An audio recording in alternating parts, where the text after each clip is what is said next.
Tag You're It is probably the most memorable game that we played as children, but now fewer and fewer children are playing outside in our city. With less areas to play, new technology and more cars than a generation ago, getting children to play outside safely has become more and more difficult. Over the last decade, this freedom has become increasingly restricted by changes in how we live, but for a resident-led project in our city, they're on a mission to encourage and support outdoor play across Bristol. So playing out is the idea of opening up residential street space for children to play freely and safely and actively. And it started in South Bristol in 2009 when two local parents trialled this idea and applied to Bristol City Council for formal permission to close their road to through traffic just for a few hours and allowed the children to come out and use it in their own way. So there were no organised games. The idea was just to give them that space.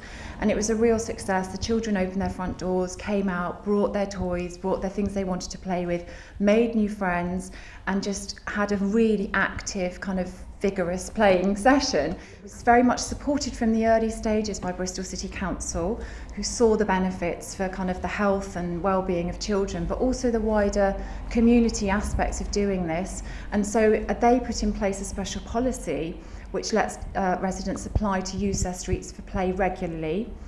And it's grown throughout the city. There are now nearly 60 streets that have played out regularly and allowed their children to do this.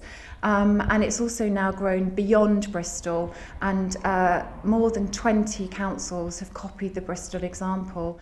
Encouraging children to play outside has many positives, including the opportunity to learn important social skills and the knowledge of road safety. We have heard so many parents saying that actually by having the experience of playing out when the street is closed for a playing out session, it's actually raised awareness amongst quite young children about the differences and has led to some really important conversations generally about traffic speed and about road safety.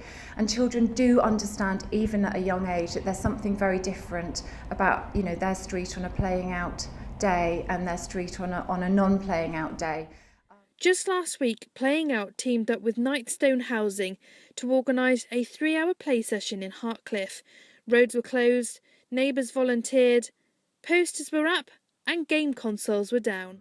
And we offered to award a grant to the community for about £700 to help them with the road closure notices and to buy in certain activities and things to do during the road closure. They put on an event themselves, and that's what happened on Sunday. And you always get a bit of negative feedback from people saying, is it worth the money, and how many people turned up? And that's valid. We get that. Understand that, you know, we have to make decisions about what is ultimately taxpayers' money. But in the grand scheme of things, a few £100 on closing a street and maybe the slight kind of problem of someone having to drive around it is totally offset by people feeling much more like stronger together and positive about where they live and feel that they've got like a future together as opposed to like individuals. You could put a price on that if you wish, but to me it's priceless. I'm Rachel for Made in Bristol TV.